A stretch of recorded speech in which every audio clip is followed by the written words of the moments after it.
The kids are down. Wife's asleep. So in 4 hours, you drank 15 Busch Lights. Yeah. Wow. Yeah. So at 8 o'clock, that's when you checked out and your wife had to deal with you. Night time. Night time. Yeah. Crack a beer. Pour a bourbon. It's After Dark. On ESPN Louisville Plus. Subscribe and smash that freaking like button. Now here's Justin Soforo. Soforo. How do you Soforo. say Soforo? No, it's fur. It's fur, not four. That's why it's fur, man. Soforo. There you go. I mean, it's the same thing. Soforo. I don't know. Soforo? Soforo, my bad. No, Soforo. Here's Justin Soforo.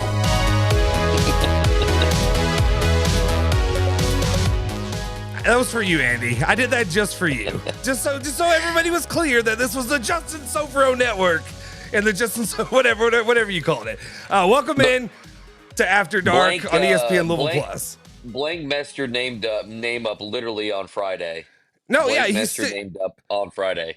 No, he's still doing it to this day. He did it. Yeah, I walked in. He said, "Soforo, good to see you." I'm like, man, it's been like 2.5 years, bro. I've been here for 2.5 years. It's not that hard. Soforo. I don't know. And that's even me still kind of putting a little bit less oregano on it. Just to accommodate BBN. It's the way that I look at it. What's up, guys? Joining me today, gracing me with their presence and their time is one Ethan Moore, Andy Sweeney, and TJ Walker. I guess joining us here for something that I was kind of hoping would be a little bit more fun, a little bit more exciting, basically talking about hyping up this Governor's Cup and everything around it. And I the way that I kind of perceive and the way I look at it is, I guess, what looks to be the least consequential Governor's Cup ever, but at the same time, maybe I don't know, maybe the most season defining for the teams around here. The way it can go. I mean, I don't know. I'm trying to get something out of this. Is there something to squeeze out of this rivalry game at all, outside of the bragging rights that come with it? It's probably the basement for either coach that loses it in this tenure for both coaches. Maybe last year for Stoops was a worse moment potentially, but I would say definitely this Saturday if he loses it. And then it's been mostly a honeymoon and rainbow and sunshine for Brohm since he's been at U of L, and for good reason with how successful he's been. But this has been a total collapse. And if you end the season losing to your rival and then last season being the lone win, looking like the outlier, that wouldn't be good for Brohm, and Louisville fans, rightfully so, would be upset when just a few weeks ago they were potentially thinking college football playoff. So the losing – that's the storyline, weirdly enough, is don't be the lame duck coach to lose this one. Yeah, I you know what's funny about this? I was going to talk about this tomorrow on my show. I don't think anyone wants any analysis of this game. Like, does anyone actually want to do like a game breakdown of any of this nonsense? Like, to me, I feel like everyone is joined hand in hand with. Now, listen, I mean, Ethan obviously wants Louisville to win, and TJ, you obviously want Kentucky to win, and Soforo wants Louisville to win. Actually, I think he kind of wants Louisville to lose at times, but that's debatable. But there's moments. Yeah. Everyone just wants to.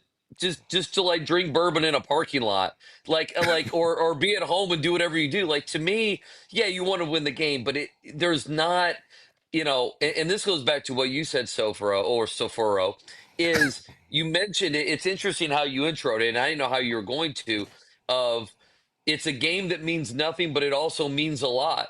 Well, I don't know what it means. I mean, if Mark Stoops loses this game 42-14, you tell me. I mean, Mark Stoops, who got all this grace by beating a terrible Florida team, and I understand what that rivalry means. And Florida got whooped again on Saturday, and then you beat Auburn 10-3, and okay, that's fine. But Florida didn't have a coach. Auburn, when you beat them, Auburn went ahead and fired their coach, and then you beat the hell out of Tennessee Tech. I don't know. You come back, and I mean, Kentucky was just. I mean, TJ, God bless you having to do the post game on that baby. I mean, Kentucky was just wiped off the mat, and it's like, well, it's fun, but like, Vanderbilt looked a lot cooler than Kentucky did. And so I don't know if Saturday means anything for Mark Stoops. I kind of think it doesn't, but does it? I mean, that would be the question. And then the other thing would be on the Louisville side, man. I mean, this has been a rough season, and over the last month or so. And if you do a full dive where you just give in and you lose to Kentucky, and Kentucky beats you up, and it's Mark Stoops preening at in the locker room and body surfing in the locker room, and it's Cutter Boley playing well at Cardinal Stadium, and it's thousands of Kentucky fans there. I mean, that's gonna be a pathetic end to the season. And you're going to start hearing, I'm already seeing on Twitter now, Louisville doesn't have the NIL, and then it's going to be beating up Miller Moss some more, even though he probably doesn't even play on Saturday. But I don't know what it means, and then I just don't think people want analysis of this game. I think they just want to drink a beer in a parking lot, do a keg stand, and have a good time. I'd be remiss if I didn't introduce Anna Tarullo joining the show now. Either more, I thought you had some opinion too. Yeah, so I think what Andy's spot on about the analysis part. I mean, there's nothing else to discuss. To TJ's point earlier, I mean, he mentioned the Stoop side of things, but for Brohm, I'm almost viewing this as a get right game because he is going to have to show some creativity in his play calling, something that he hasn't done since the first quarter of the Miami game. I mean, this is like, run the ball a couple of times and then throw it out in the flat for a 1 yard gain. And we've seen that with Deuce Adams. He said he had a package for each of the quarterbacks, when in actuality, it was the same thing that you had Miller Moss doing with two different quarterbacks. And I think Brady Allen showed you, again, he played in spot duty 2 games. He's thrown 2 picks. I think Deuce Adams showed you a little bit, and that is his ability to make some plays or extend plays with his legs. That's something that obviously Miller Moss can't do when he turtles up, when he feels some pressure. So for me, I think Brohm is going to have to throw the kitchen sink out with the Cats in terms of play calling, play making. Where's the creativity? We've seen it in spurts this year and a couple of plays, but with the Browns both out, with Duke Watson banged up, with Colin Lacey hobbling off the field yesterday, where are the playmakers outside of Chris Bell? I mean, nobody's heard of, I think it's Braxton Jennings, one of the running backs. And then you had a converted wide receiver, a fifth-string running back yesterday, late in the SMU blowout. He's got to get this thing back on the tracks. We're in full meltdown mode. If Louisville loses on Saturday, the season becomes a complete failure. And then on top of that, you're going to have to look to the future. Like, what is the game plan? Are you going to continue to get one-year rentals at quarterback, or are you actually going to cultivate and develop the quarterback talent that you already have on the roster? That's what I'm watching for this Governor's Cup. And Andy mentioned it earlier. He wants, will people decide to just drink bourbon or beer in the parking lot? Hell, they might decide that's even more fun and stay there by the time the noon kickoff comes. It's just the way this season's been going for Louisville. I mean, this has just been an epic meltdown in November. And I think, guys, it starts and ends with Brohm's whiff of Miller Moss.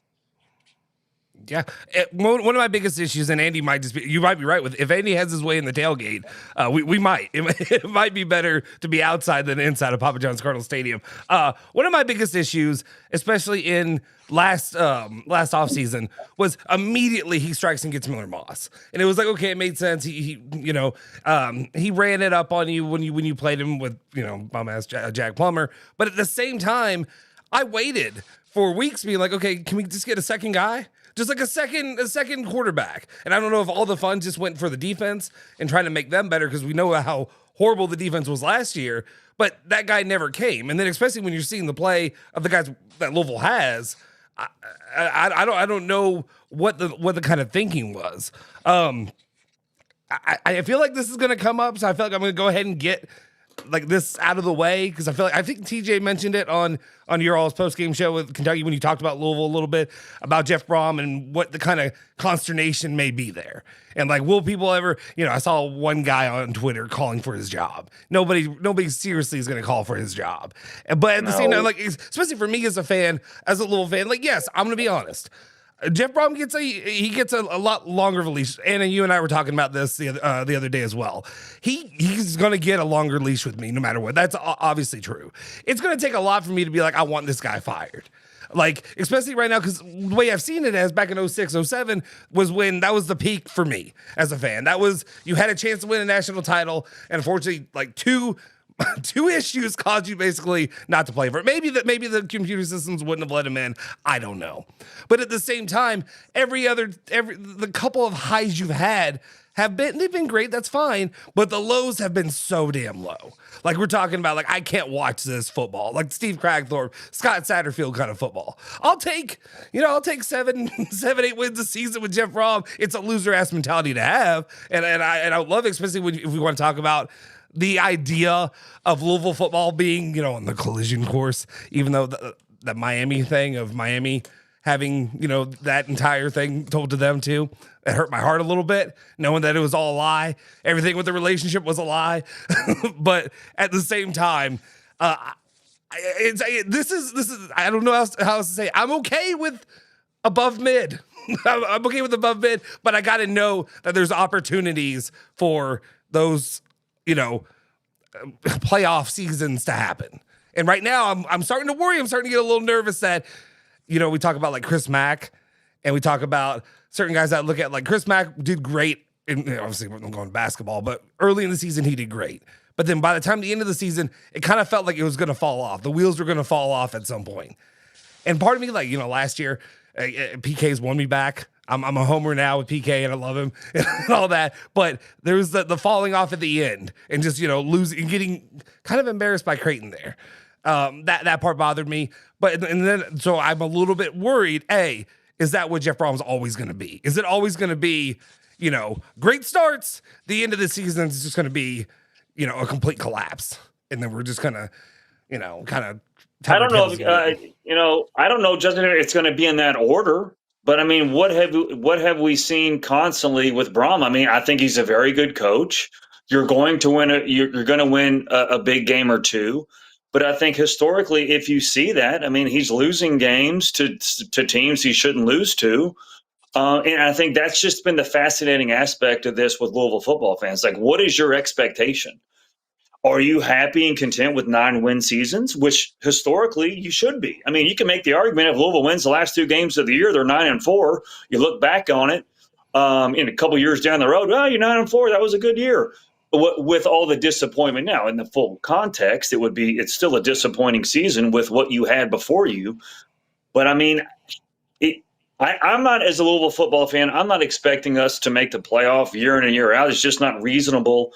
Because it hasn't happened yet. I do think once a decade, you should expect that. But you also can't expect to lose. If you have 8 games at home and you've already lost 3 of them, that's unacceptable. And that's, and the Brohm and staff should be criticized for that, because they had a golden opportunity, and then they've had opportunities to learn from, late game situations that they simply haven't learned from. So you see the same thing outside of the SMU blowout, and that's the frustrating part of all this. Yeah, I'll echo something that Ethan says. I think, and it's not really. Listen, I think the Governor's Cup on Saturday will put a magnifying glass on some of this. And I think if Louisville goes out and they were to, if Louisville goes out and they lose the game, it's going to put a level of scrutiny that I did not think would happen in year number 3 with Jeff Brohm. The flip side is, and this is where the Louisville fans, in my opinion, in a little bit of a rough spot, is, and maybe TJ feels this way if Stoops makes a bowl game, that there'll be some great proclamation. Stoops did something great by beating nobody all year, but finding himself in a 6-win bowl game is, for me, if Louisville were to win, what does that mask? And I've said about it on my show that the Louisville fan going out and saying, well, it's the season's all about beating Kentucky. Well, that sounds like a Kentucky fan who's had some subpar seasons that has come down to beating Louisville at the end of the year. I think, to make their season. I happen to think that if Louisville loses on Saturday and they just finish this crater that they've been on, and I think they should do this anyway, that there needs to be a look on how they're doing everything. there needs to be a look on why at the end of the season they can't perform. If you can't perform, at the end of the season when you're in any sport, it's not going to be good enough. I mean, you saw Georgia Tech ended up being a fraud this year. Teams end up being a fraud. And I what know really they brought in. bothers Well, I Go was just ahead. gonna say, I know they brought along to that point. I know they brought in Miller Moss. Did they bring in any new personnel in the coaching staff, maybe from a rival No, coaching staff that could have impacted the culture to a certain degree back then? no. Well, we know the answer to that. Well, Big what they did. dog. I think they're in a situation to where they need. I like that. Well, that's why they're getting all the personal files now. Yeah. And that's why they lost a 4-star. They just care about the 3 stars from Ohio The that culture's they gone can out the get from window. Youngstown, and they can coach them up. But man, I'm telling you, there needs to be a way that they look at things. Why at the end of the year do you flail like this? I mean, if you, and I've already started to see some as well. Louisville doesn't have what it takes in NIL, and part of that might be true. Well, you know what? You can't go in the portal and miss out on all your offensive linemen. You can't go in the portal and miss out on your quarterback. You can't go in the portal and give a running back room, and this is bad luck, but you pay a running back room that ends up not playing. You have a running back room that Jeff Brom's calling out Isaac Brown early in the season, and obviously that doesn't relate to now, and so. And for them not to have a good, and it's talked about this in one of his post game shows, for them not to have, it feels like at times a good enough high school base on some of this, I think is a little bit of a big picture topic as well. Why it's so transfer year to transfer year seemingly with Louisville, where they're having to revamp so much. I mean, you look at next year. I mean, Ethan, you can point to it. It feels like they need a running back room, a quarterback, an offensive line, a wide receiver room. They're going to have to replace a lot of guys on defense. I mean, you're going to have to go make your entire roster on guys who maybe didn't have good years at other places last year. And I don't know. I don't know if that's sustainable. That worries me. I feel like Anna also needs to say something. She's We've just got sitting, we've got she's Anna sitting there on shaking AJ her Hawk head. status right now. Yeah, Yeah. she has a voice. And no, she doesn't. Anna, your mic's not. Is your mic turned on? Are you Oh, muted? she pulled a Tim Sullivan. She's sullying us. She really Yeah. did. Oh yeah, let me see. Let me make sure that guest has muted themselves. Oh, did Okay, there should be a did thing. Sofro do this? No, this is her. This Anna. There should be a button on the thing that says there should be like a mute option. You see a little microphone. This is fun. We're. Oh no. Oh, Now she's really on AJ Hawk status. Well, that's a bummer. AJ Hawk status. Well, No, but I do think the freaks, Sweeney, are probably interested in seeing Cutter Boley. If I can't imagine any U of L fan would think Deuce Adams is the future, you're probably going to the portal again for your quarterback with Brohm. And I guess the storyline there is you worry if he misses again. And Kentucky fans have been there. There have been some transfer portal successes, but there's been more misses at the quarterback position. But I am interested to see Cutter Boley on Saturday against that U of L defense. And I don't know how U of L is going to score against UK's defense. I know Vandy had no issue, but they were able to throw the ball. And I'm not so sure that U of L will be able to throw the ball. But I wonder if Cutter Boley, if he goes out there and has a big game, and that's the storyline, that he's the future of this rivalry. Because people do forget he is a redshirt freshman. Well, I mean, it would be. I know, Ethan, if this happened, if Cutter Boley went out after last year looking so not ready to play, and that wasn't even his fault, but not, the team wasn't ready to play. Kentucky wasn't ready to play. He wasn't ready to play. It was just a complete unmitigated disaster. If you fast forward a year and if Cutter Boley goes out and plays really good, if he goes out and plays really good, you sit there and say, well, what happened in the last what happened in the last calendar year?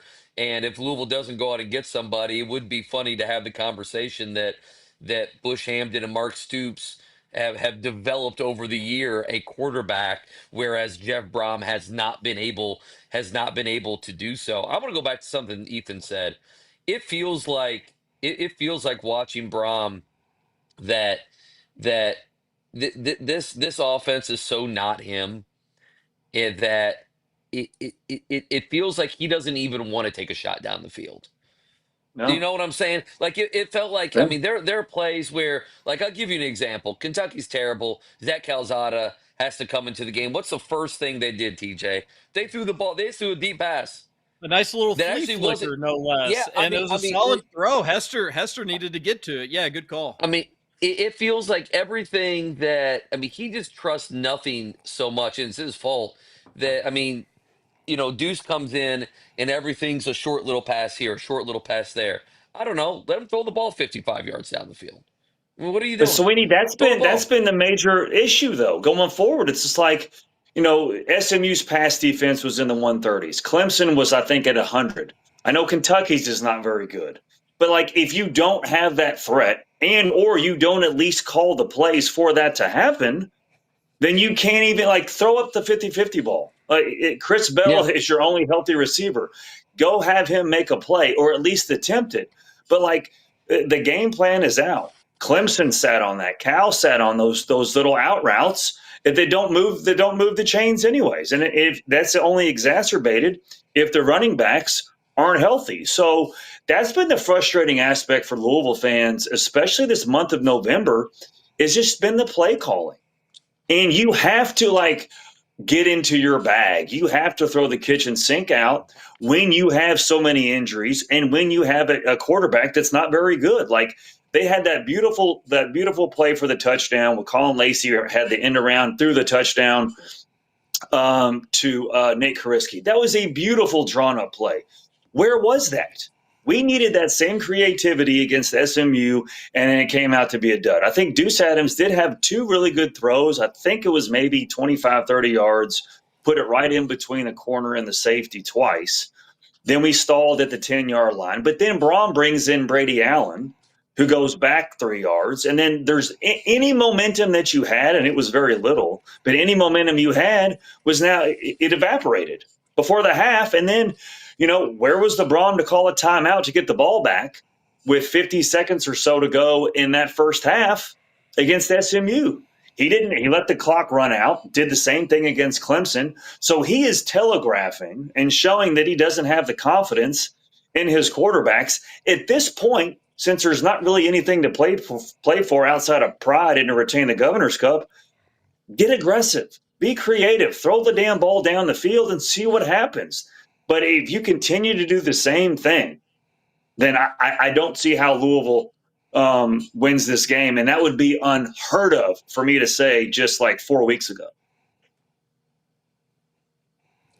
Did Anna get it fixed? We're still working on it. We're working on it. What are you and guys I would say texting each other right now? What are you guys? What's going on right now? What's the issue? So there you go. what's going on with her? She's just not happy about Mitch. Mitch said some things. Okay, yeah, it's probably good that she's muted. Barnhart cut the cord. She can't speak. Yeah, I'm forgetting. What did Mitch tell Anna? Have a strong take? Is that what he told her? Have a take? Something about Leanne Pope and all that. Wait till we get her off. Pee Wee Pope. I love this now. This is my new favorite thing, TJ. This is my new favorite thing as Kentucky fans morph into Louisville fans with Pee Wee Pope. Daryl Bird, the nightly Daryl Bird asking the Pope family a question. How is it being around Mark when he's just so upset? I mean, it's pathetic. I mean, I can't think of something I want less than to see Pope's family. If I'm a Kentucky fan, that's the last thing I want to see is Pee Wee Pope's family. I know Anna doesn't want to hear it. She left already. See, there it is. She'll be back hopefully. That's that's the beauty. I will say this. That's the beauty of Mark Stoops. You know what he's gonna do? If they win the if they win the Governor's Cup or not, he's going to go home, or he's not going to go home. He's going to go to Ruby's. He's going to get a steak medium rare plus. He's going to get himself a Woodford, and he's going to chase tail. That's what he's going to do. That's what Mark Stoops is going to do. None of this Pee Wee Pope stuff. None of this nonsense. I'm tired of Pope's family already. Rumor is he may have been more distracted by Diego Pavier's mom in the stands My than God. the ESPN cameraman was. and that's part of the reason UK was blown out as badly as they were. You know I don't know. it's not Mark even Stoops or the ESPN cameraman. It was bait for both of them. well. It wasn't even the mom. It was all the dudes around the mom that are like, are they brothers? Are they cousins? Are they friends? Are they hangers on? There was a guy who looked like a pit boss at like the casino who was a bald guy with a suit on. There was a guy in a suit. Was there another woman to be found in the group? And then is what's his name? What's the comedian? Help me here. Theo Von. Theo Von. Yeah, suppose he was there, right? I thought I saw somebody say he walked her out at the end of the game, or like walked her on the field. He went on a date a few weeks ago. Dylan Ballard got a picture with Theo Von. How about that? Well, he walked out. If I'm not mistaken, on the senior stuff, and I think he gave her like a tap on the ass too. Whoa. Oh my God! Wow. Now there's Anna. There you go. There you go. Yeah, there it is. Yes.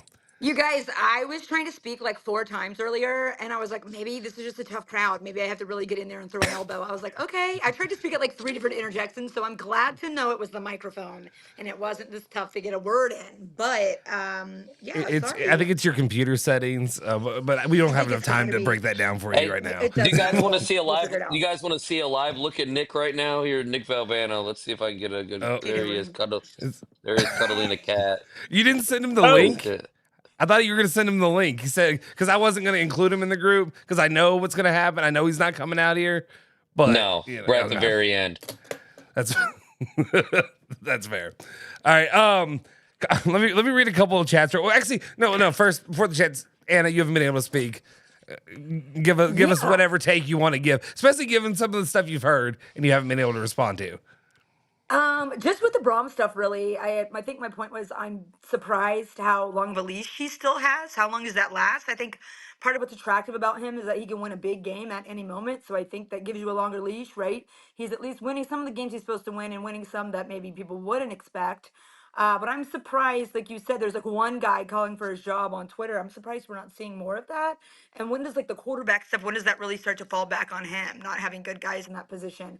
I'm just surprised. And when does that happen? Is it because he's a homer or is it because he can win these big games? And then in terms of Leanne Pope, my good friend, what I would like to say is, Andy, I didn't realize you were a Joan Rivers fashion reporter. I didn't know you had eyes on my outfits. I didn't know that this was what this was about, Andy. But I'm glad you're adding that to your repertoire, and you're ready to analyze everything that comes across your desk. Oh my God! He's probably he may actually cry. There's one for you. There it is. Something that I wasn't prepared for. And that was the hatred. He'll get real worked up about that. Anyway, no, I just don't think Pope's a very good coach. I don't either. I'm sick of him already. I'm sick of him. I'm sick of having to dialogue about each feeling we've had in a 2-hour game for 30 minutes in the press conference. I can't do it again one more time. See, Anna will agree with me on this, and Soforo will too. I'll go Italian on you. Kentucky needs a Don. That's what they need to be at the helm. You know I'm right, TJ. They need someone like that. They don't need Pee Wee Pope. Talking in a circle. They need someone to talk down to them. It makes them feel good about themselves. Like almost like Cal Perry has this almost like Trump thing that he does where he's like, I don't like F you. I don't care. I'm gonna do whatever I'm gonna do. It doesn't matter. And they need, which we all love here, right? You have to be like that. Well, here's what's going to happen is Pope is going to overreact. He's going to hear this sort of sentiment. It's like when he cut his hand with the clipboard during the halftime of, I think, the Mississippi State game or whatever game it was last year. He's going to do something like that, but then he'll follow it up with another Taylor Swift quote. I don't necessarily agree that like you have to get in people's ass on the sideline to motivate them. You should just have enough money to get good players, but obviously the roster construction with this team's a bit of an issue. But more so, I'm concerned that you're getting the recruiting analysts, the Jack Pilgrims of the world, the insiders that are saying, hey, recruits kind of think that he's corny. They kind of think that he's a cheese ball. That's a much bigger issue because it doesn't look like they lead for Stokes anymore. And there's a little bit of drama there. Obviously, he got kicked out of his high school. But Collins is now not deciding until the spring. And I don't know. So him being corny and perceived as just kind of a goofball, that's a bigger issue. You can win by being the nice guy. Billy Gillespie was a hard ass. That didn't necessarily work out for UK either. But Patina was, and I would think he would have a little bit more patina in him than he does. You need to at least scare your players. I think it just showed me so much about him coming out, saying that weird thing after the Kentucky-Louisville game, talking around in a circle when he was the one who chose to say it, and then coming out again, addressing it, making no sense. It's like the pressure just got to him. Is this how he is in the locker room? And his players were like, what are you talking about? And then I had another point there. I can't remember what it was. Oh, and if you're supposed to be such a cerebral coach, the offense isn't looking like it right now. Not at all. Like, what are they running that's so sophisticated? They don't look good. So if that's your whole thing, that's your strength, give me something we've never seen before then, Phil Jackson, instead of just going there and doing Zen meditating.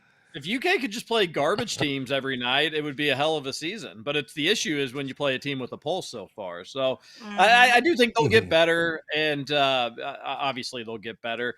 Jaden Quayton's maybe getting closer. He played 2-on-2, supposedly. That's what the insiders are saying. But we're talking Governor's Cup, all right, folks? Yeah. We're talking bourbon in the parking lot. No one even cares. We're talking an asphalt paradise. We can talk Leanne Pope anytime. Hey, kid, let me give you one more thing, TJ, on that. I just mentioned this on my show in passing. Jonathan Givony, who I know Kentucky fans hated for a while because he didn't suckle a cow. And he was like, you're like throwing shade and he was praising. He was the archaic offense guy. Yeah, he was that. And I think he like suckled to Shane Sharp too, if I'm not mistaken, back in the day. He tweeted on the Champions Classic that Quaince was close to like flat out practicing, but no one picked up on that because Kentucky got bombed by Michigan State. That nobody cared. Anyway, back to the Governor's Cup. What are you drinking, Soforo? I had a little Blanton sitting around, so I just thought whatever happened to your Clay Travis type podcast. You now know you can talk like men. Whatever happened to that? Well, sometimes you can talk like men, and sometimes people's wives get upset, and sometimes your twin brother's wife and your one of your other best friend's wife, they have an argument, and they're not happy about all the time that's spent doing podcasts. And sometimes my wife allows for it, so the wives got involved, and then it turned into a little fight between friends. And now to Clay Travis said it's now we can talk like fans, and I just throw up the same videos I put up on EL Plus, and I just see what hits. I just throw it against the wall. Sometimes, like the UK one, sometimes I've done a few that are like 5,000, and we'll get like 1,000, 500 or something like that instead. So I don't know how. I know the algorithm, but I don't know the algorithm, how it works sometimes. But anyway, yeah, the wives ruined it. My wife's cool though. So. Wow. So yeah, I just want to do this. That's like a side way for Sofro to be like, I'm ruling my household. Yeah, it's outside at all. I got my household under control. She put the 3 kids to bed right now. You know what I'm saying? Damn right. I got a 4-month-old. Yeah, a little, yeah. Put her to sleep. So I'm down here and drinking bourbon with you guys. So. Was that baby conceived in Italy, or was the baby conceived here in the States? No, this one was a dumpster baby. This is a prom night. No. This one was. See, here's the thing. The first time we're trying, it was. Could it be Venice? Could it be Palermo? It was one of those two. I don't know which one, but that's where he happened. This one at this point was. We got a break. We turned on the TV real quick. And now hopefully it'll hit. She wanted another baby, and that's it. There was no romance. Oh yeah, that's hopefully it'll hit. Ethan, we don't all look like you, buddy. She knows what she got. Stop it. When I take this shirt off, there is no, there's no face of excitement. It's just we're doing this again. I'll be the judge of that. Shirt stays on in the wintertime. I can't bronze when it's 40 degrees out. I had you keep it. I had you keeping the shirt on like 50-50 there. It depends if we need more likes. Don't worry. Poor TJ. Anyway, can we all agree? And I hate. Okay, this is a stupid, whatever, useless take, but this is something that I like. Can we all agree that this game needs to be played at the beginning of the year again? Like, can we agree on that? Because I'm sick of this. This is like it ruins the season for me. Basketball back again. How weird to have basketball in front of football. I hate that. That's messed up. Personally, for me, I'm playing with house money right now because of that, and like because Louisville won. Like Louisville won the basketball game. I'm okay. I'm happy now. So and this is what kind of what was like felt before. Whenever Louisville would lose, and they would usually consistently lose both games, especially in the last few years. But with Scott Satterfield there, but during those times, it was okay. We lost the football game. Somehow we've got to win the basketball game, and that wouldn't happen. And with this one, it's okay. The basketball games beforehand, I thought I was going to be winning both, but I feel like, however it turns out, instead of being Streeble can be blustering, he can do whatever he wants. But the game that I think he really cares about has already been played. This is a game that he, I don't feel like it's more of a, you're going to be drunk carrying him out, or JJ's going to be carrying him out, whatever, after this game, and he's not going to remember what happened. He won't even see the game. Does TJ remember that? Hang on. Sorry to. Yeah. Does TJ know that story? All right. So, I don't think I know that. I don't know if I know the story. I hated that. So this would have been a couple years ago. 2023. And it was. I was back from Indy. We go to the Governor's Cup. Soforo was doing his thing. Who's the former player that used to do radio with Streeble? I'm blanking on his name. Max Godby. Oh, yeah, Max Godby. Godby was there. He had Jeffrey the Trump spilled 50s. beer on my thing. He had the Trump 5s on. He had like a boot, like a steel-toed boot. You would put this boot straight up someone's ass. He did. He had the Trump 5s on. Everyone was drinking. Reporter, Sweeney. Streeble, everyone snuck into the game at ESPN Louisville. Not one person had a ticket. Phil Baker was bringing people in. And so we're in there. We're on the party deck. There's fights. There's drinking and stinking. Streeble was so bad.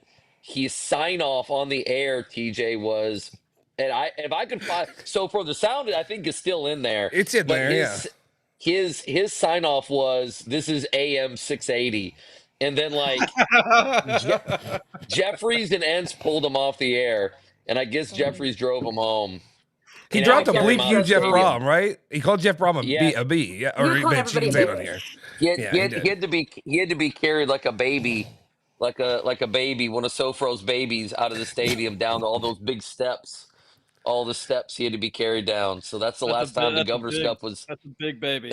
Yeah, I remember all of the BBN crew, Tarullo, JJ, Jeffries. Oh yeah, they all left early, and then it was me, and Talk stuck there, and it was I could feel you just sitting in our shame, and like Talks and I were just like barely talking and like not happy at all about this, and like you're there, so I'm waiting to see if Andy's gonna say something just to piss me off, just to kind of like just needle in it a little bit more, but at some point I just had to disappear. I couldn't do it. He or she who does not have a blackout story at Cardinal Stadium cast the first stone, okay? Yeah. All right? Well, maybe just don't go on radio when you're doing it. Like, how did we get to the station from Louisville Stadium? That's a little bit hazy. But we somehow all got there. Little scooter. So is Streeble going to be doing the same thing? Say that again? Is Streeble going to be trying to run it back like that, or is he going to be a little bit more subdued? I would say subdued. I would hope we're going to find out. He had like an 8-week-old baby, too, at the time. Yeah. He was not worried about that kid.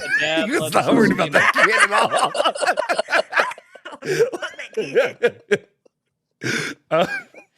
Jesus Christ.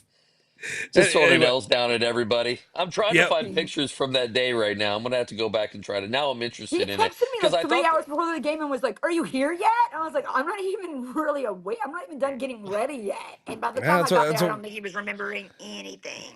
So what happens when you get all those noon games? Looking good for Saturday. Is it that? Not? Yeah, it's like cold? Looking like a high of 42 or something. I don't know. It's not looking That's not good. for me. That's not going to help the crowd. Not for me. Nope. Neither We'll fan get- The base sadder really cares. the sadder the crowd is what's going to make this beautiful. Yeah. Is how the sadness of this game is what makes this game funny to me. Is It's how the stakes sad are this so game could low, be. they're high. That's the only way I can look at. Yeah, That's beautiful. Exactly. who could be the less Exactly. through the floor? Who gets to? Yeah, who gets to be not at rock bottom? That's it. Well, That's I'd all argue if you're a Louisville fan and you drink a whole bunch, you might fall asleep or pass out with how bad the offense is. I mean, literally, it was just like I was yawning at the Clemson game. It was legitimately like it was boring. If you're a casual football fan watching that game, you're like, oh my gosh, what is this?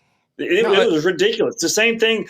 You can make the same argument for the California game. It was just like it was pulling teeth just to move the chains consistently. You're settling for field goals or you're going to miss them. Fumbles at inopportune times. Bad interceptions. I mean, I can't tell you the last time Miller Moss has thrown for over 200 yards. I know it hasn't been the month of November. The last time he had a touchdown pass was against Virginia Tech on November 1st. Cal fired their coach too today. I saw that. Yeah. That's a little bit surprising. They're 6-5. I mean, they did lose to a bum Stanford team in their rivalry game last night, but I mean, they're 6-5. I don't know what the expectation is in Berkeley, but. Can somebody give me like some clarity? Do we have an idea of what the situation is around Miller Moss? Like, is he gonna? Are we done with him, or does he have a possibility of playing? Because I saw. Did anybody else see the post? And maybe I'm just getting too in the weeds with this. But Isaac Brown's mom tweeted, "I had a dream." She had a dream that her son and Miller Moss took the field against Kentucky on Saturday. And I don't know what that means. I'm like, is it a dream because it's an impossibility for your son to play another game? Is it an acid dream? I have no idea because like it's not. I'm not excited about Miller Moss coming out and play. But after this last weekend, it feels like, how much of like when he goes out there. I thought he was so mentally weak, but part of me wonders if it's just the offensive line was that bad at pass protection that that's the most he could do. That's the most a mid quarterback, little back, little other way. What is it? Oh, there he is. There's Detox. There he is. Look at him. My detox. I found today. I'm going through some of these. I did find today. I'm trying to see if there was a fight. I really thought there was a fight that day, but I could be wrong. I there don't is. recall a fight. Was there? Yeah, I'll have to try to find it. Oh, there was. Yeah, there's a fight right there. Oh yeah. Oh, that damn party deck. Oh. Well, Ethan, you got to be mad at us because it was literally, screaming. It was all of ESPN Louisville on that party deck. Like that was still that remained there at that point, and that wasn't in the suite with Diener or Blank or wherever they were. Like everybody was on the party deck. Oh, I was. Why don't you kiss him?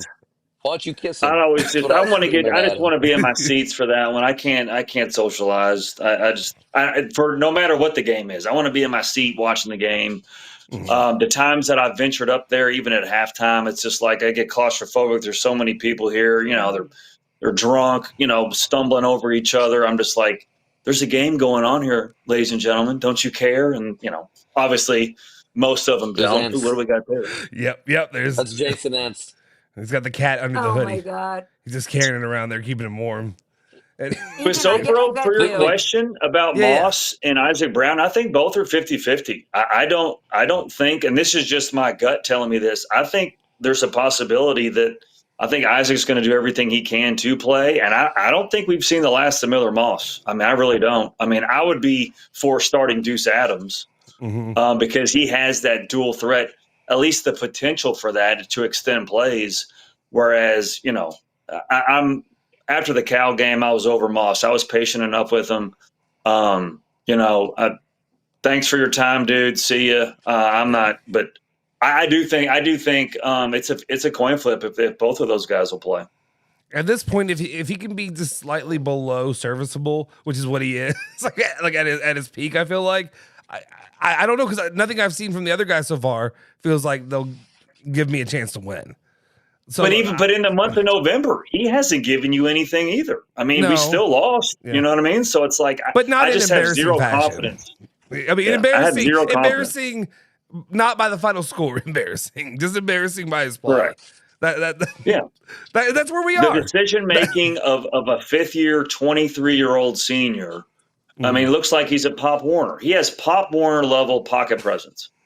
Yeah. And he's From an 23. I mean, outsider's perspective, I got the sense that SMU was a throwaway game because you weren't really playing for anything at that point anyways, and it was a tryout for Deuce Adams to see just who gave you the better chance against UK, because that one actually does matter, at least from a coach's standpoint. That one adds goodwill or can hurt you in that department. So if that is the case, and Nick Roush was saying that he didn't believe the Miller Moss injury rumors were true. It was just a convenient way to say, hey, you're getting bench, buddy, but we may go back to you if Deuce Adams isn't successful. So, Ethan, in your opinion, did Deuce Adams pass the test? I mean, obviously, you all got smacked. The offense didn't look good, but his numbers by themselves weren't bad. And you already mentioned why not let him sling it around if you're going to play him?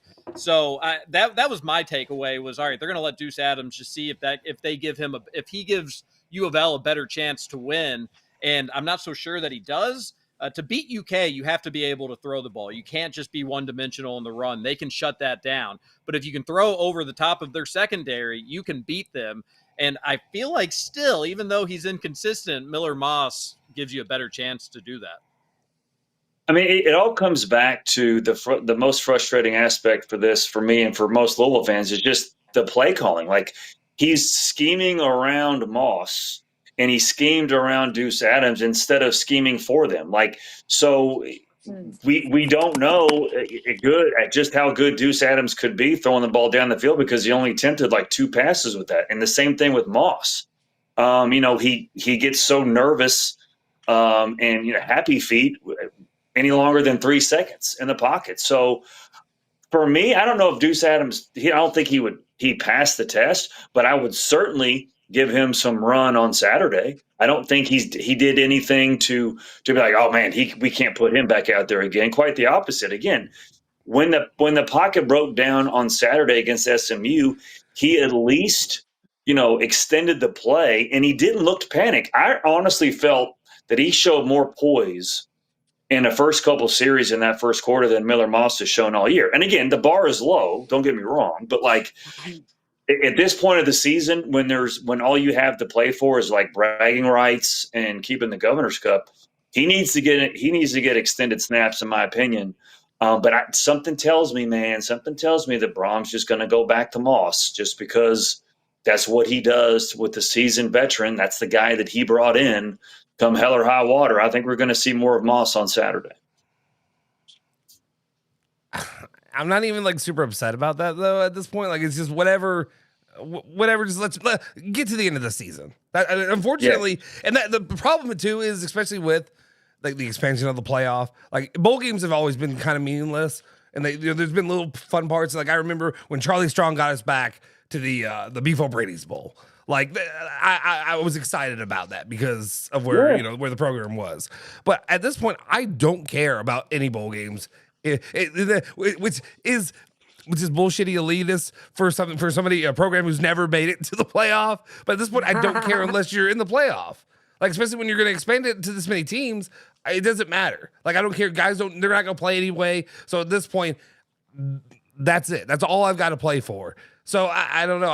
I'm not really worried about, I don't know. If you lose on Saturday, you're looking at like the Fenway Bowl or the Military Bowl against a team from the American, and like you're definitely not going to. I mean, if you're not caring against SMU, you're not going to be caring against. But like, what's the one, like Rice? What, the Toaster Strudel Bowl or the Pop Tart? Nice this time of year. The Pop Tart Bowl. That's the only one that we're not even in play for the Pop Tart Bowl anymore. They're having really? live eatable, edible Pop Tarts this year. So how many? Six. Wow. Here's the why not 10? Here's the reality. Because we're gonna do this all week, we're locked into where we have to. Like, I got a lot of hours to fill to where you have to have an opinion, right? You gotta, don't go back to Moss or play Deuce Adams. I gotta be honest. I don't have an opinion. These guys suck. I just, what I'm like, I almost don't care what Brohm does. I don't know if it even matters.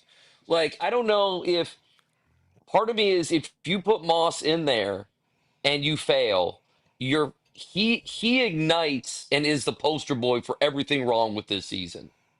Mm-hmm. To me, if you're a Louisville fan, I would almost say play Deuce not because you think he might be something, but because it won't pour gasoline onto the fire.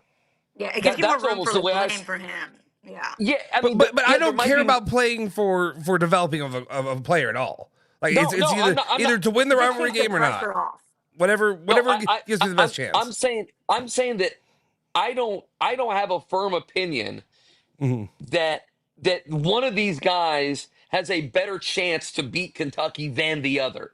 Okay. What I do know is that everyone will be nice to Deuce Adams because he hasn't played and whatever. Yeah. What I also know is that Miller Moss goes out there and looks pathetic and turns the ball over and is taking sacks.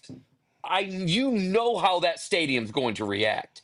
Oh The yes. most the most the thing that could elicit the most reaction on Saturday would be Miller Moss returning and looking terrible.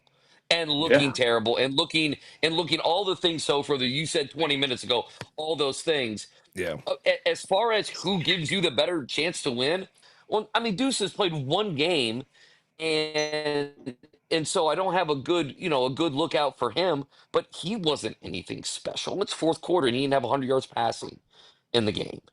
And we didn't So even I'm not score a ready to touchdown. say Cards didn't even score a no. touchdown. I'm not. Yeah. I mean, I'm not ready to say he gives you the better chance. But again, I'll just say it. I do know that the thing that elicits the most reaction is Miller Moss going out there and looking pathetic. I mean, Mhm. that's So it. I think When you another get a better angle in chance this to beat game Kentucky is I'm sorry. crazy. I'm sorry. well, No, Anna, I you was go just ahead. I literally was just laughing at like who gives you a better chance to beat Kentucky is crazy. The beginning of the season, I wouldn't think that would even be a conversation we were having. Yeah. It's just wild, Yeah. but that's where we are. Yeah, that we're And stressing I'm out about this game at the end of the season. Like Yes. Well, I think and I another was thing gonna too, say, if you want yeah, if you take it want away. Cardinal Stadium to be relatively calm, then Brom's going to have to open up the playbook.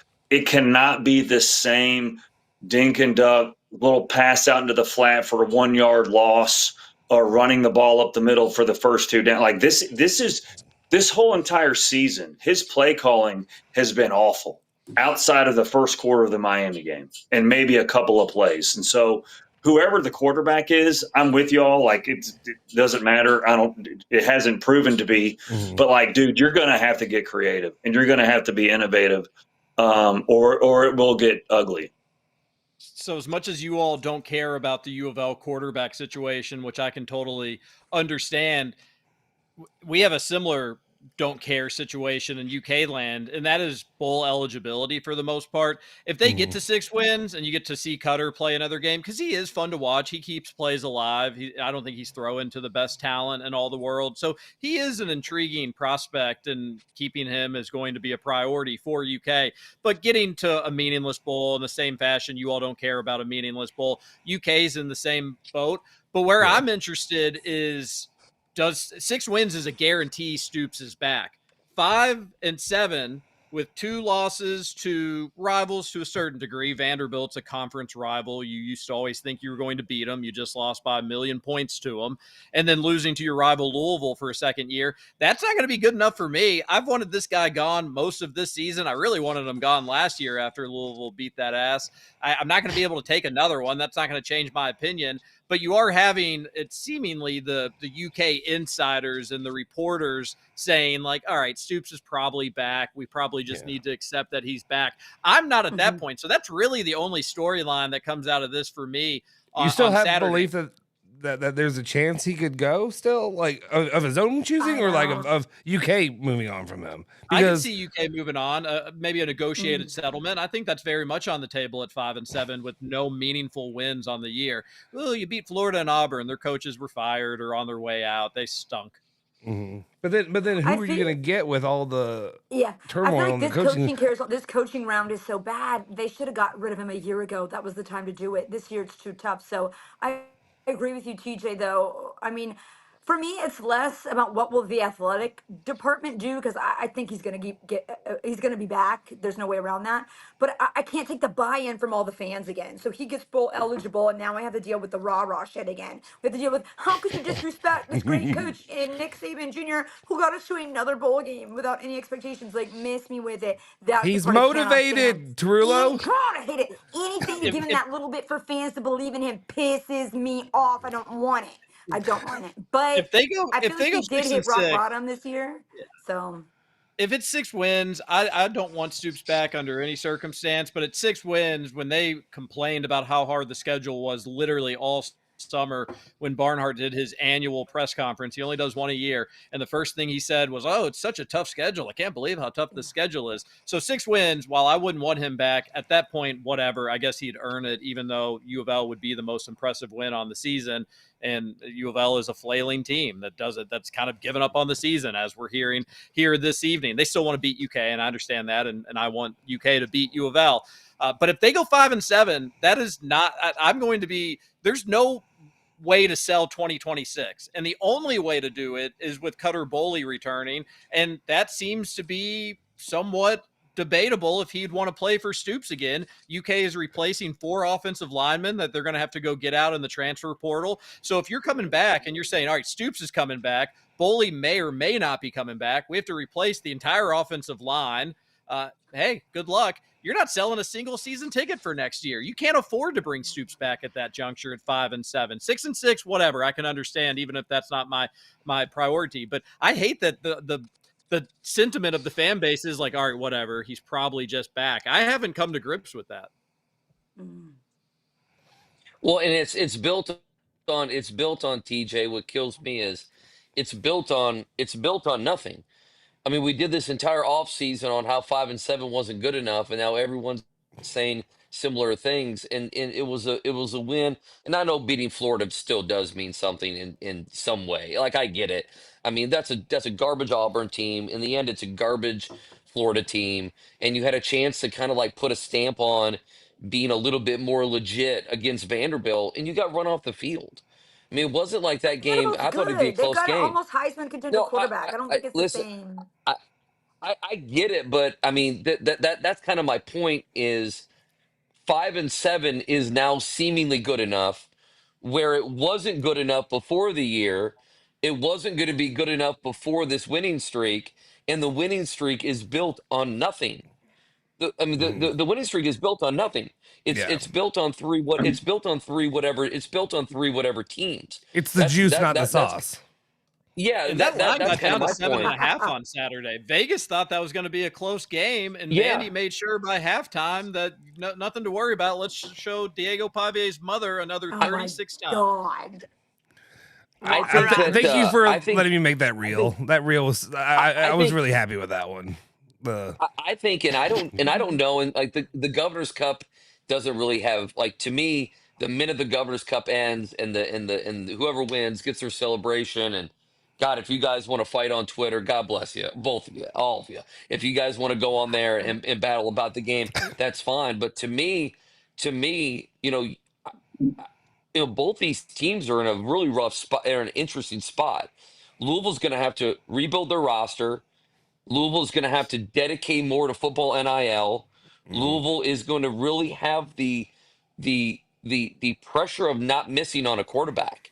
I mean, big time pressure, like legitimate pressure. Jeff Brohm cannot miss on this quarterback, while also figuring out if the way they've been doing things is good enough. I mean, if Louisville were losing to good teams, it'd be different. But Louisville's in close games and losing to bad football teams. I mean, now outside of Virginia this year, if they ever lost to Kentucky, that would be even stamped even worse. And then Kentucky's going to have to figure out, how do we keep Boley?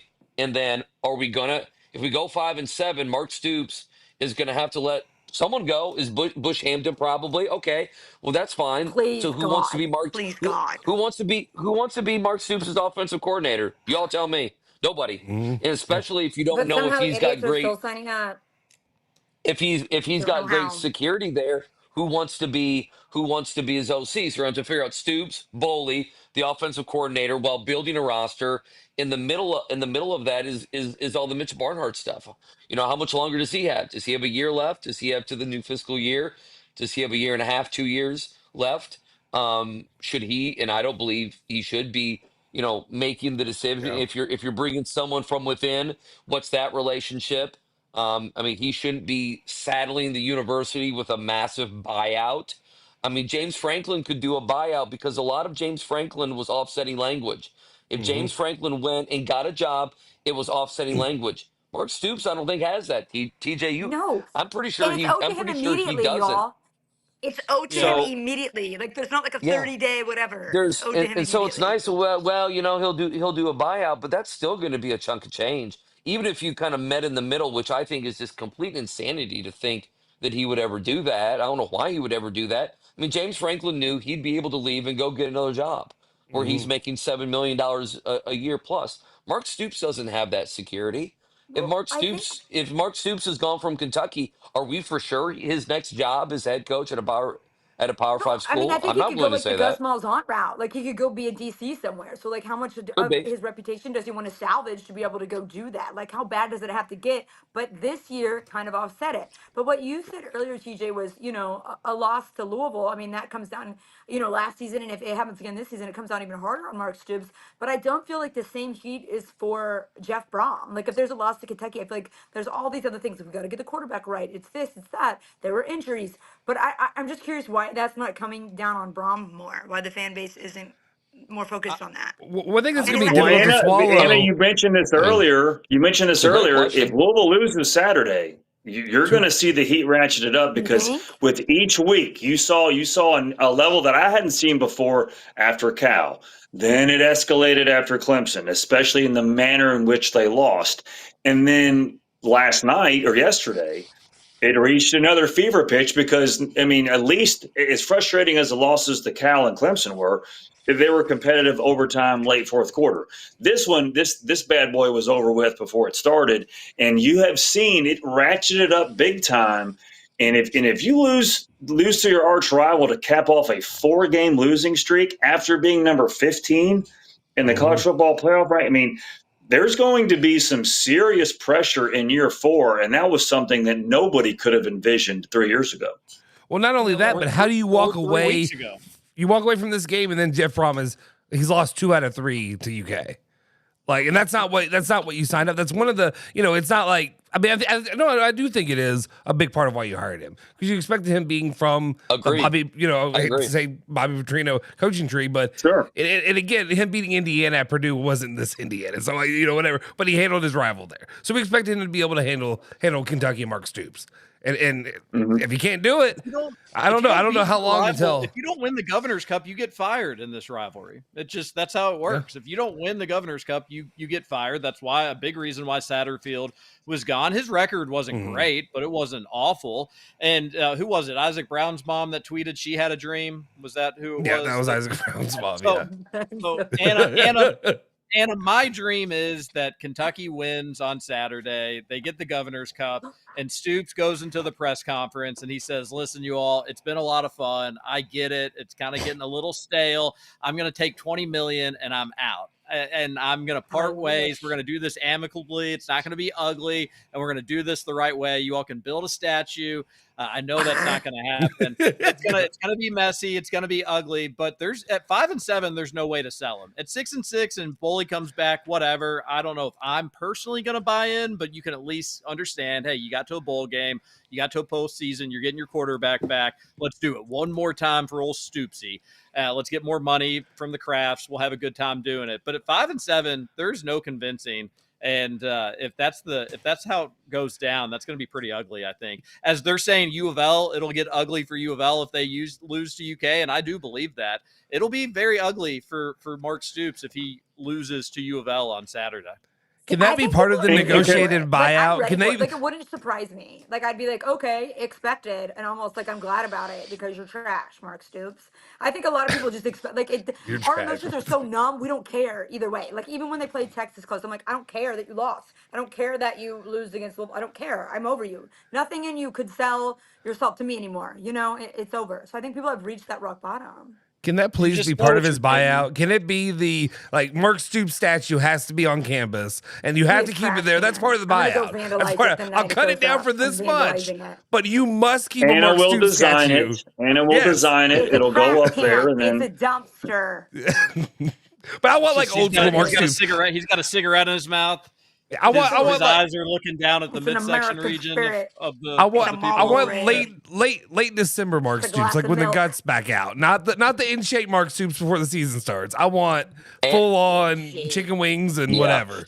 Mark Stoops. Anna, are you gonna be at the tailgate? TJ, are you going out? Ethan, I assume you're going. Are you guys going to the parking lot on Saturday? I think I have to. I'm gonna stop by there. I might get out there too early because I don't need to be boozing it up. Even I didn't know about the tailgate. Well, I wasn't invited to the tailgate. I'm kind of you're by association right now, with the. Well, I think this is a good time for when Andy's trying to get out right now. Well, yeah. So Anna, we have a few things. My iPad's gonna die here. We have a few things. Me and Soforo are trying to put together video wise. So I don't know, Anna, if you're going to be out there, I need to think of something to incorporate Anna. So Sofro, help me think of it. So what we're going to do with Nick Valvano is we're going to lift a pair of his poopy draws into the air on a trying to find a flagpole. Why does he always have bodily issues? His and Bob Valvano's, they're shared. They share them. We're going to have a James Black smoke off. We have to chain smoke cigarettes. We're trying to get Jeffries and Detox to do an Oklahoma drill at some point. I would like to get Kentucky fans just to make all the Louisville people very nervous around there. Soforo, which is what Soforo and me want to do. Is have people just giving L's down to Strebel, at some point. Ethan is not amused right now. He's not enjoying this. You lost me at L's down, man. I can't go. Ethan will get angry at that. So, I mean, that's what we're going to do on Saturday. And I don't know if I'll make it into the game. I might just go to Diener's Caboose and just watch the game there. That's what I might do, honestly. Okay, VIP Rich. Yeah, it's gonna be a lot of fun. So make sure everybody gets out there. I think also one thing to do, I definitely need to that I guess a mistake doing this part of the YouTube thing. It's kind of douchey, but guys, definitely please subscribe to the YouTube channel, hit the like button, all that stuff. It helps. Basically, just for transparency, it's all about the algorithm. It's all about helping us. And if you enjoy the content on here that we do, trying to bring more of it. We've had talks about other things we're trying to do here in the future. So make sure you like the video. Subscribe on the YouTube channel, wherever you're watching it as well. Share it out there. And then also consider joining the Member Squad group. It's basically just a way that you can also show that this is a thing worth investing in and that that's something that you enjoy and that you like as well. So definitely do that if you could. Anyway, I'm done with my douchey YouTube stuff, though. so there's that. Anyway, we've been going an hour. I don't want to take too much more of your all's time. I appreciate you guys hopping in and doing this tonight. I guess everybody that, and I know throughout the week you're going to give your opinions on it. As it stands right now, where's your leaning? And I'm not going to give a do a prediction, but where's your leaning on the outcome? I guess. Or if you're terrible. I'm probably leaning Kentucky. Mm-hmm. I'm probably leaning Kentucky just because I think Louisville offensively is in just such a bad spot. I mean, there's a chance Ethan Moss doesn't play, Lacey doesn't play, both Browns don't play, right? Who am I missing that's out there? Yeah. I mean you're talking about Chris Bell, Antonio Watts on the defensive side of things. I mean, Watts is such a big deal. I don't know. I would just. And if Lacey's out, that's the return game as well. I mean, that's another added aspect. And it's like I have no idea who's going to return the kicks. It's one of those where Stoops can act big and bad, can do the tough guy act, and almost feels like this is a game where he can do the tough guy act. He hasn't been able to do too much of that, maybe a couple times this season, that it almost feels like not like a Satterfield tough guy act, but where he can be the tough guy. That's kind of how I view it. Yeah, Yeah. so I'll give I'm leaning. slight Kentucky. And by the way, I think nothing of Kentucky. Nothing of Kentucky. Well, you shouldn't. I'm leaning team up the road. The offense has been so bad in all facets, the play calling, execution, whatever you want, and then the injuries too. Now, again, I'm not going to blame it solely on injuries, but it is a factor. If you're missing your top two running backs, that's going to be an issue. If you're missing your second best receiver, there's a lot of white lights. Sorry, explain that one. Sorry. Boomer. It's What Kenny is that? Payne. Sorry. That's Kenny Oh Payne and Jeff gosh, I know I'm going Brohm. to come through the That's Kenny phone. Payne and Jeff Oh, Brohm. That's Can I say Kenny real Payne quick? Jeff And I'm sorry, Brohm Ethan sitting was in the middle of together. giving his thing. Like this whole shtick with Pope, the crybaby, I'm sad Pope thing. If Kenny Payne would have done that, he would have earned a lot of, like, at least appreciation. If he at least showed a little remorse for destroying your program, even though I think he was an undercover agent for BBN at the same time. Like, I just a little bit of like, I'm sorry that I'm the worst fucking coach of all time. That's all I ask. Just one time. Just one time. Just say that. Sorry, Ethan. well, he couldn't even get. I'm still waiting on the his firing, his little press release thanking the university for the opportunity. But he had to get talked into the job, so I guess I'm still waiting on that. But then he's probably I'm still doing the waiting for him to same get off thing the that he bench did during this that past Arkansas week when they had the fight. He just stayed on the bench. I'm still waiting for him to get off the bench during that fight. That was wow. And I'm waiting for him to update his Twitter account too, because it's still with U of L. It's still Louisville head I mean, coach. it John is. Calipari still follows me on Twitter, guys. John Calipari. I mean, what a bum! What a bum he is, man. These guys will go another Oh my hour if God. they start venting about Kenny Payne. It will. Yeah. We could. It's So therapeutic. Real All right, fast. guys. My iPad's gonna die. Yep. Have a good week. We'll see you I got guys. See you, dude. Happy Thanksgiving. all right, guys. you Appreciate too. See you everybody guys. for tuning in. You guys, y'all Lincoln Cats too, right? Yeah, I am. Something's got to give in this one. Mark Stoops can't beat a good coach, but if you can pass on UK's defense, you will beat UK. U of L can't pass, and Jeff Brom's not really coaching like a good coach. So I think Kentucky is weirdly going to get it. They are playing harder. They haven't given up. Sometimes in the last game of the season, that's all that really matters. So I'm going to lean Kentucky, although I certainly think U of L has the talent advantage, except maybe, weirdly enough, at the quarterback position. I would not have guessed that a year ago. Isn't that crazy? Yeah, I'm Cutter all the way. I'm the Cats. I think they'll be more physical. That's a great point you bring up too. I'm like, maybe they're back to their original mentality under Stoops that was successful when nobody believes in you and you're down and out. That's when he does his best, unfortunately. But I think they will get bowl eligible. I did not think it would come against Vanderbilt, but I do think that it comes against Louisville. Even in the blowout loss, and this makes it somewhat more embarrassing to a certain extent, they never stopped fighting in that game. They kept going until literally the last play of the game where they got the garbage touchdown. That's what they were doing 2 years ago. They were not doing that last year. I think that says a little something about the team, but also it's an issue that you're still fighting to the end against Vandy and you're losing by 30 points, but it is what it is.